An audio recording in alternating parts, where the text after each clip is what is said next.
Alright guys, today we're going to work on first section in Unit 5, which is all about how to classify polynomials, how to name them, how to add and subtract, multiply. We're going to do all kinds of stuff, introduction to our polynomials unit today.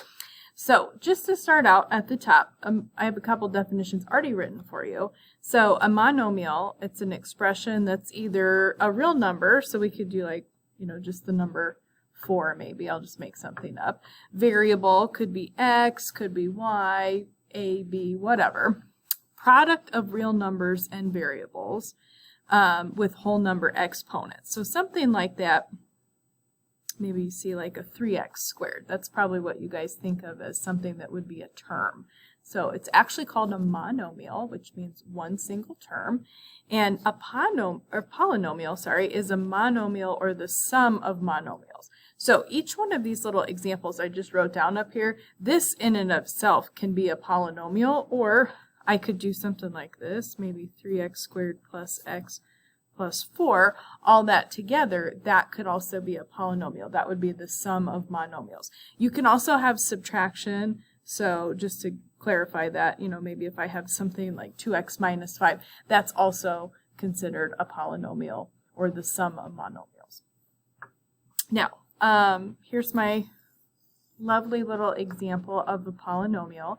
This is written in standard form. Standard form means the highest power of the variable comes first, like this is 2x to the third power here, and then minus 5x squared minus 2x. Sorry, this is a little faded, plus 5 here. So the powers of x have to go down in order from largest to smallest, and each one of these has a name. So what we call the leading coefficient is the coefficient of the term with the highest power, so that's going to be the 2 here.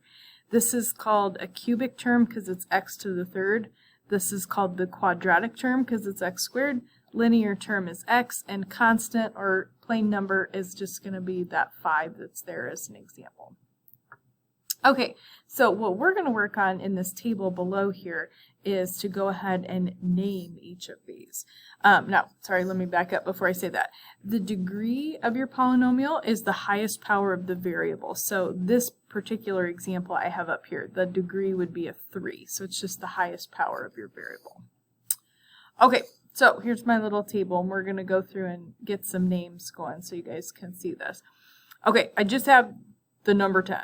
So there's no variable, there's no exponent, so the degree there is actually 0. The name using the degree is called constant. Just constant is a nice math word for plain number. The number of terms, I just have the 10, so I have one term. If you have one term, the name for that is the monomial. So in terms of naming this, I would call it a constant monomial.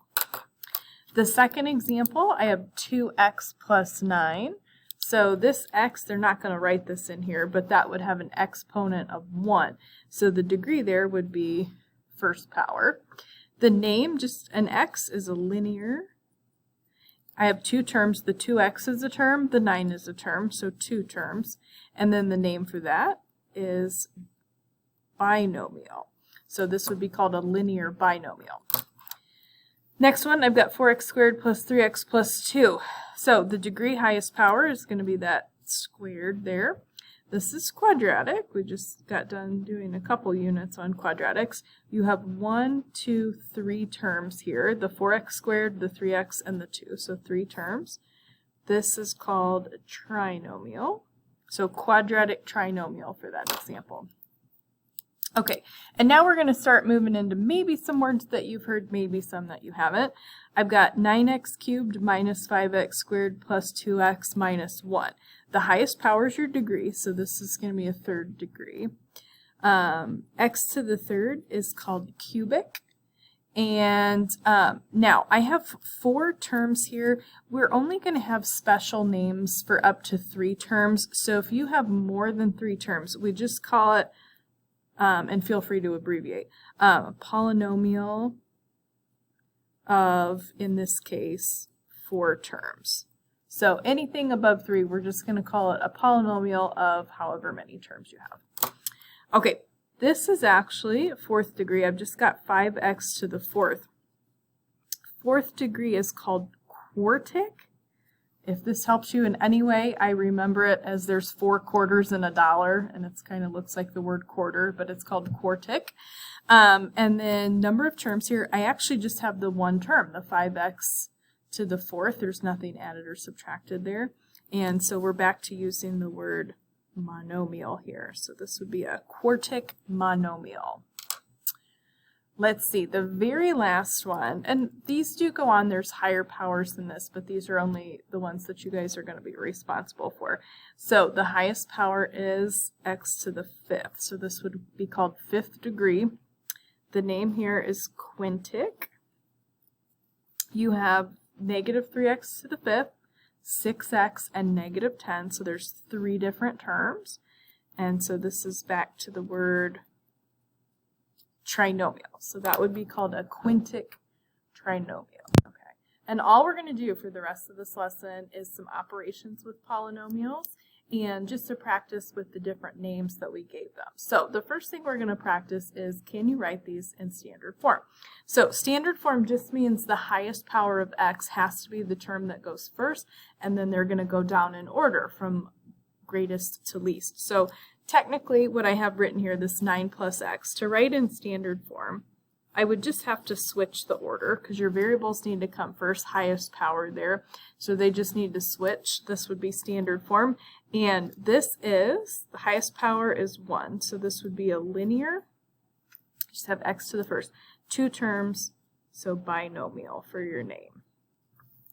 This guy right here, okay, highest power of x has to come first. Now make sure you take the operation symbol with it. So 3x to the fourth needs to be written first. It has the negative in front of it, so you want to write that as negative 3x to the fourth.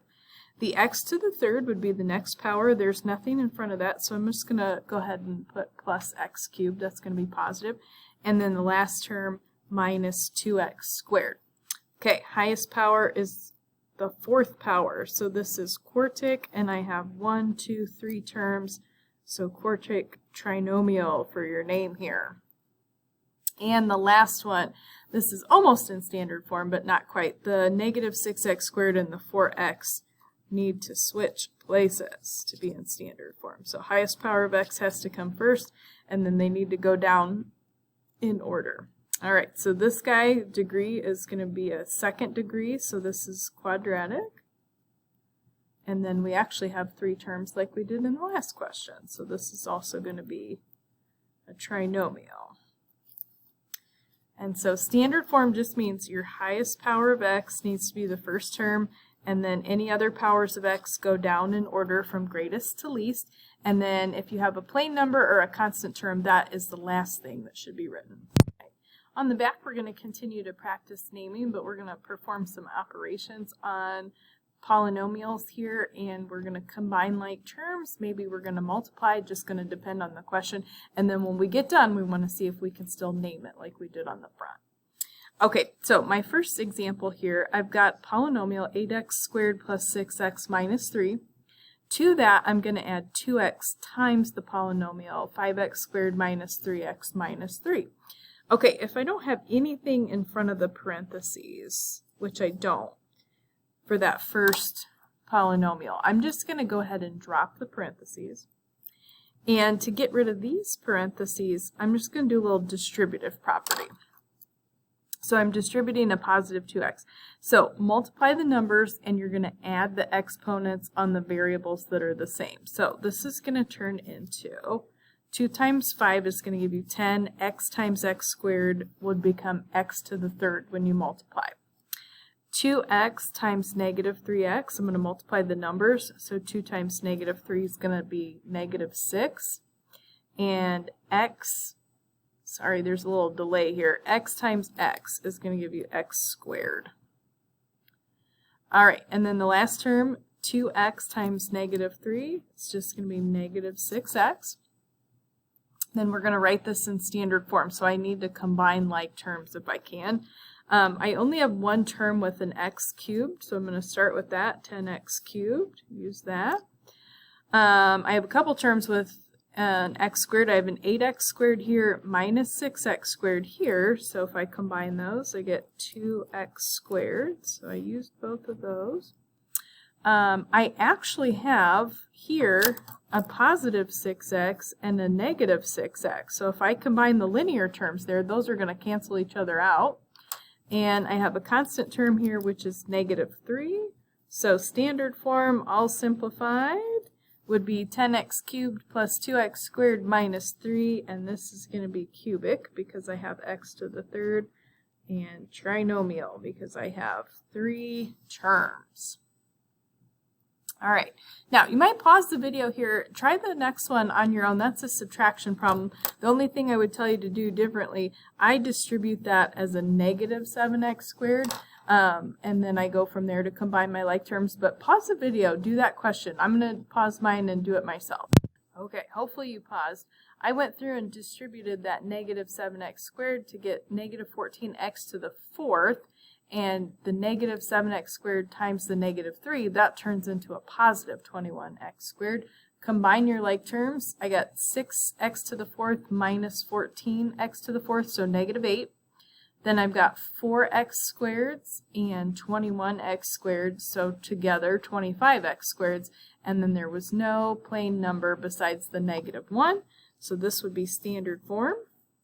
And then this guy is going to be quartic because you've got x to the fourth. And this is going to be a trinomial again. Okay, and then just some little notation here in this last example, just some different possible things you can run into here. In case you're given this in function notation, I'm just going to substitute what they set, in this case f of x and g of x equal to, into what I'm working on here. So 5 times the f of x function means I got to distribute a 5 to this 3x squared plus 4x minus 2. And then I'm going to subtract 2 times the g of x function, which is 6x minus 5. So this is really similar to questions we were doing on the front, just a little bit different layout to how the question is being asked. So we still want to write this in standard form. So we got to do a little multiplying to get that done, a little distributive property. I'm going to get 15x squared plus 20x and then minus 10. And if it's a subtraction problem and there's a number in front like I have here, I just distribute that through like a negative. So negative 2 times 6x, negative 12x, negative 2 times negative 5, positive 10. And then we're just going to combine like terms here. So I've got 15x squared. I have 20x minus 12x, so that would be 8x. And then actually here I've got a negative 10, and then I've got a positive 10, so those cancel. This would be a quadratic, and then binomial, because we only have 2 terms here. And the last couple questions, we're just going to practice some multiplication. So g of x times f of x, this is going to be the 6x minus 5 times the 3x squared plus 4x minus 2. Now, this is completely up to you. If you'd like to draw yourself a little 2x3 box to do the multiplication here, or this is, I like to call this FOIL on steroids because you're going to have an extra step. But this looks like the FOIL. It's really a triple distributive property. So 6x needs to get multiplied by all 3 terms in that quadratic trinomial there, and then also negative 5 needs to get multiplied by all 3 of those terms. So here's how I do this. 6x times 3x squared is going to give you 18x to the third. Multiply the numbers, and then we're going to add the exponents on the variables that are the same. 6x times 4x can give you 24x squared. And then 6x times negative 2 is negative 12x. Now, I kind of like to do this vertically, so if that'll make sense in a second, but I like to line up the like terms when I go through and do this multiplication. So the next thing I'm going to do here is I'm going to multiply everybody in this quadratic trinomial by negative 5. So I'm just going to line up the like terms as I do that. So negative 5 times the 3x squared, be negative 15 x squared. So I just write it under the other term that has the x squared. Negative 5 times 4x would be, let's see, negative 20x, and then negative 5 times negative 2 is positive 10. You can completely write these all out if you want to. I just like to line them up. I only have one term with an x to the third. This is going to be 24 minus 15, so I have 9x squareds. Negative 12 and negative 20 is going to be negative 32x, and then there's no other plain number to combine our 10 with. That's our constant. This is going to be cubic, and this is going to be, oh, not a trinomial. Fail. Okay, so I got 4 terms here. So this is cubic. This would be polynomial of 4 terms. And then I have one last question for us to do before we move on. Okay, so very similar to the last problem. It's like a triple distributive property. If you would prefer to make a box, I would be happy to draw a box for you just so you could see what that would look like. So I've got 2 terms and I've got 3 terms, so I do a 2 by 3 box. So I would do x5 and then do x squared minus 5x plus 25. If you like what I did on the last question, feel free to do that, or you could do the box, whatever your preference is. You're still multiplying all 3 of the terms in this quadratic trinomial by x and all 3 of these terms by 5. It's just a little different layout. So here would be x cubed, this would be minus 5x squared, and this would be 25x. Then I would get 5x squared minus 25x, and then 5 times 25, sorry, squeeze that in there, 125. Now, this, we'll actually get into this a little bit later in the unit, but these 2 terms actually both cancel each other out. I've got a positive 25 and a negative 25x. This doesn't happen on every question. It's a special case. And then all you have left here is x cubed plus 125. And this is actually a sum of cubes. Like I said, we'll bring this back a little later in the unit. But for now, we're just going to call this a cubic binomial. And then we're all done.